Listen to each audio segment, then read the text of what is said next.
Hi there, it's Denise Eckert, and I love coming on here and giving you different ideas and techniques to help you lower the stress in your life. Because you know what? Living in stress is just not good.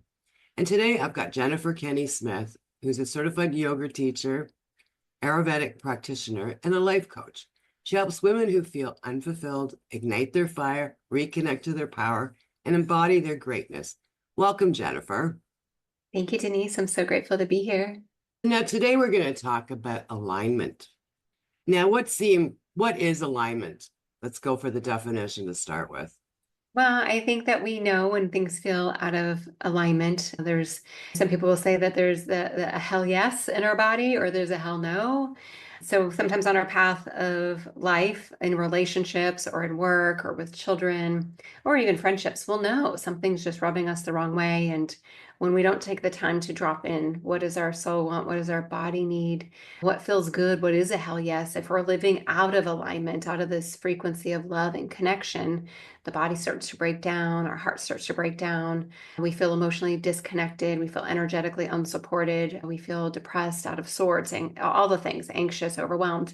So the alignment is what feels good. It's super simple. What feels good to you? And then follow that path. And if it's not of goodness, it might not be yours. It might not be either a past trauma that you're carrying from your parents, from somebody that you at once cared about, or it could be just a part of your life's experience that you've outgrown, maybe that career path or that job. You see people having these midlife crises when we're living out of this alignment and things start to fall apart and we start to make new decisions. Like when we get to that place of enough is enough, we make a new inspired decision to move down that path of alignment. And when you're in the alignment, it feels really freaking good. There isn't this disorder or detachment. There's yes, a validation of integrity of self. I feel good. I'm aligned. This is it, right? Sounds good. Now, how does stress play into the factor when we're not aligned? So The Body Keeps the Score is a great book that I love to reference. Stress shows up in the body, and according to Ayurveda, the word is ama. Ama is undigested emotions, undigested food. Sometimes we eat too much. Sometimes we eat too much based on stress. We get triggered. We want to eat our feelings, the emotional attachment to food or distraction. So all that being said, how the body keeps the score is when we are stressed and we are not dealing with the stress, meaning journaling or talk therapy or having boundaries around our schedule. The body keeps the score because it gets inflamed. So, whatever we're doing to not address the stress will impact us on a physical, mental, emotional, and spiritual level. Inflammation, the problem with that is it's the number one cause of disease. So, if we want to reverse engineer what the cost of stress is your health and wellness. So, how much do you want to cater to the stress or to your well being?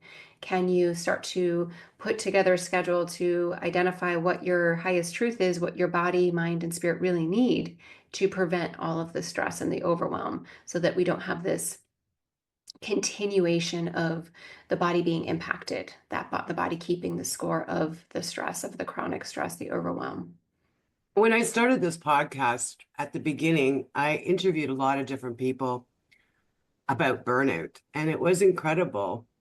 The First of all, everybody's story that I had the privilege of hearing, and the afflictions that the stress created and burnout created in their bodies. And it wasn't a typical, like some woman's liver shut down. One woman went blind.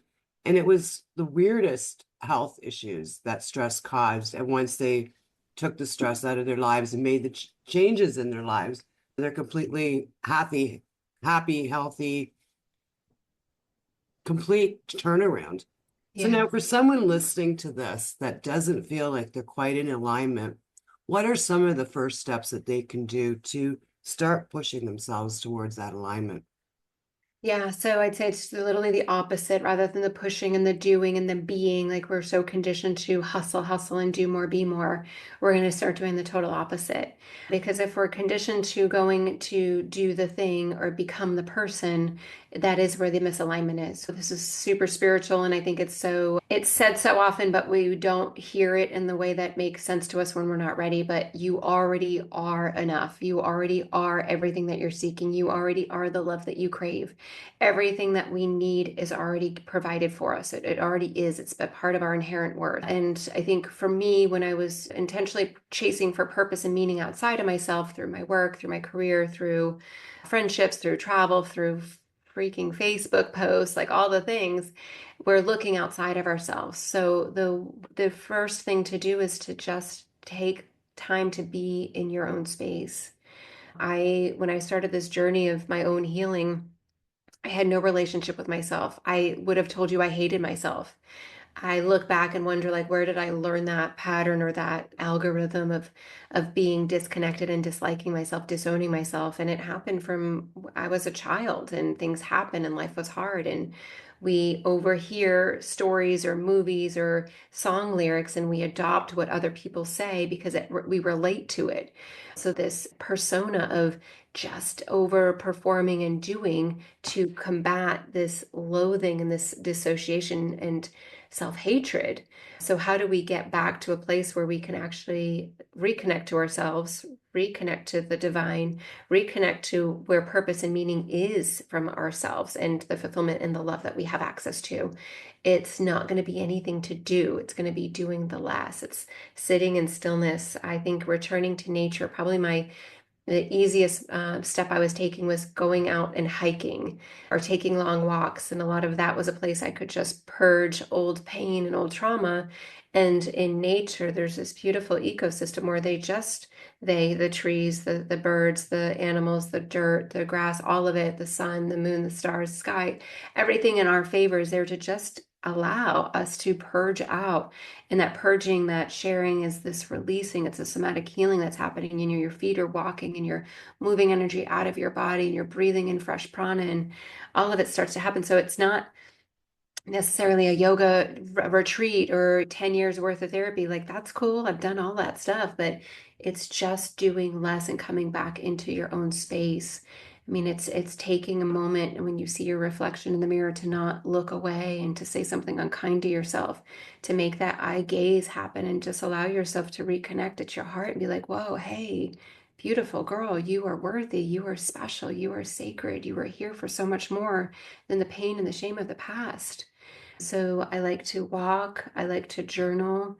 How I found myself after a really challenging divorce and having panic attacks in my corporate job was on a yoga mat. My therapist instructed me to go to yoga to learn how to breathe to help with the panic attacks I was having.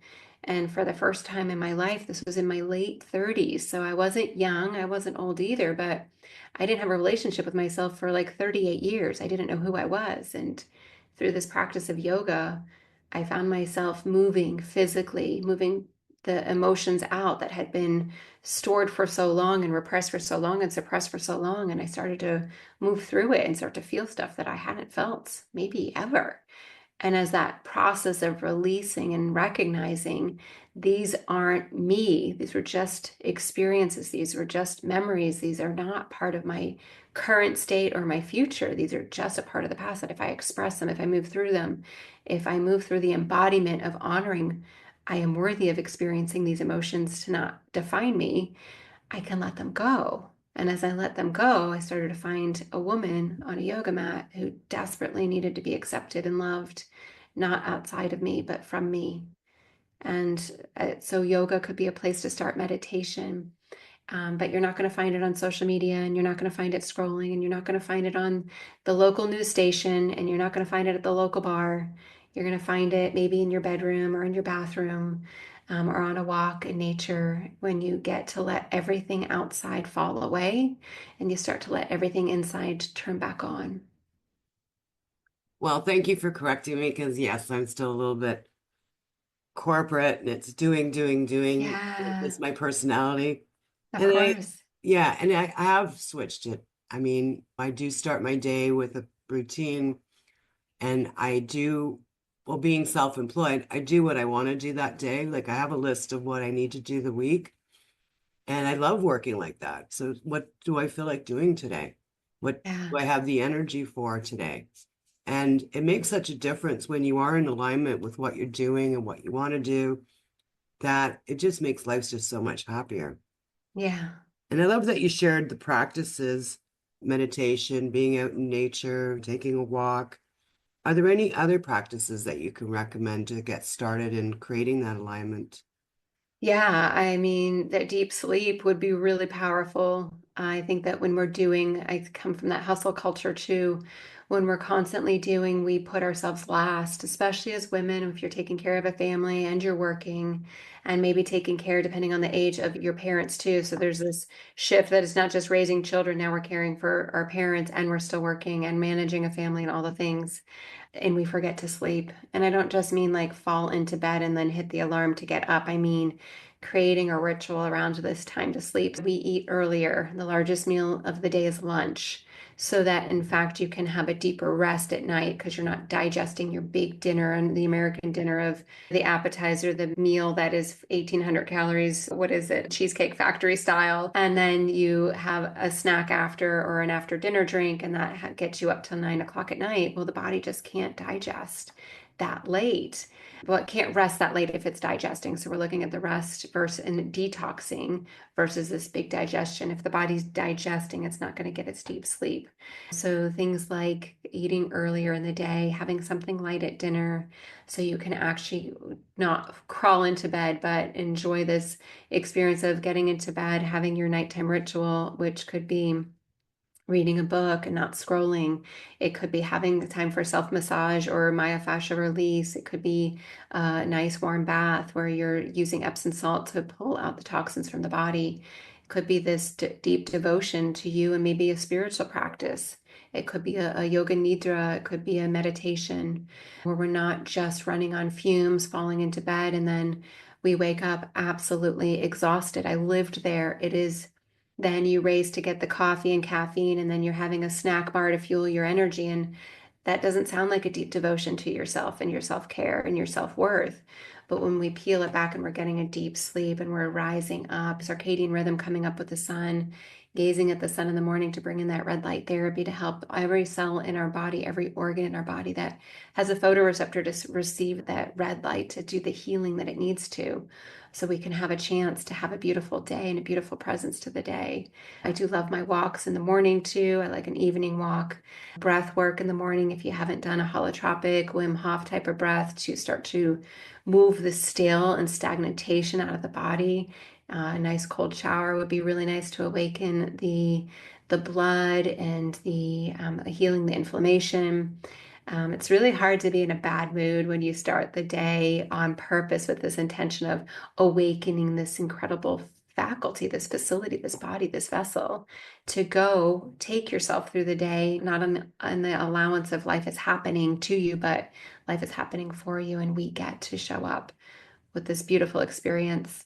Even when life is hard, we get to choose. Is it suffering or is it beautiful? Is there pain? Is there pleasure? Is there joy? Is there disconnection? So meditation for me, my practices are I wake up, I have gratitude first thing in the morning. I'll assess how do I feel? How did I sleep last night?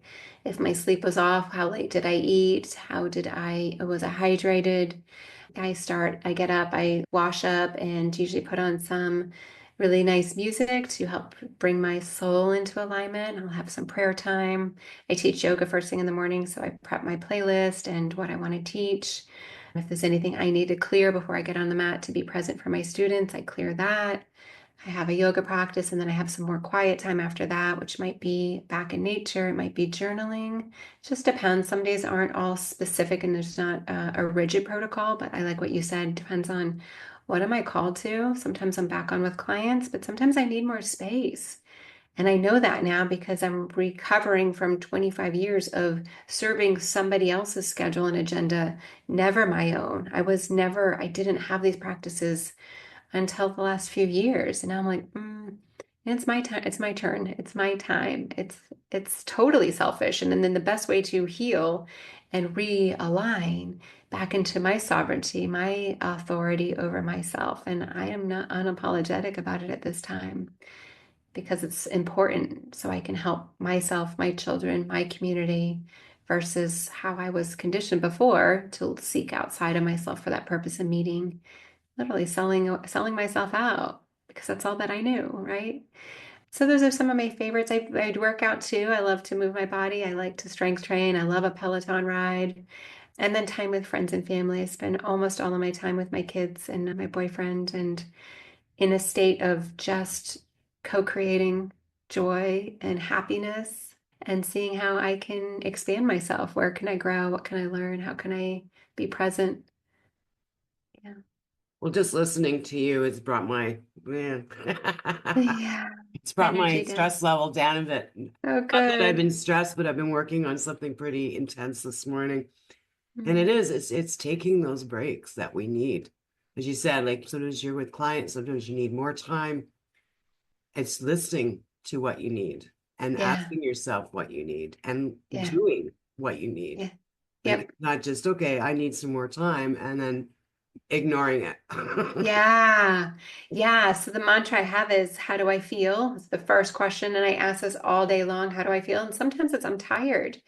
I'm in menopause, and this has been a really incredible challenge to figure out hormones and food and protein and caffeine and movement. And my body's changed so much so rapidly. I think, I don't know about you, but I missed the memo on perimenopause. I was literally like, I'm 49. I thought I'd be in menopause in my 60s. I just was not present to the data, I guess. I just thought I feel really young most days. So when it hit me, I wasn't prepared for such a shock to my body. So when I say, how do I feel is my first mantra, and then I listen and I'll even maybe move my body. Well, how do I not just emotionally feel, but how do I feel in this body and what can I do to support it? And the next question is based on the feedback is what do I need? Almost always I need new water. I need more water than ever. I'm like, now what a camel. I just can't stop drinking this water. So I just bought one of these big, I don't know where my cup is, these big, like a new Yeti and have like 32 ounces nonstop. So how do you feel is your question? Listen to the feedback, and then what do you need? And if you have the rhetorical, my old one when I first started the menopause journey was, I'm effing exhausted. I literally said it all day long, and I wanted to go get more caffeine. And then I have to be like, okay, can I move my body? Can I do some breath work? Can I do some pranayama to just bring some more energy into my body without it needing to be just from caffeine, from something synthetic, something outside of me? Sometimes I just need to go put my face in the sun. And that helps a lot too. So how do you feel and what do you need? If that can be anything that I teach for your students in your community today, those are game changers.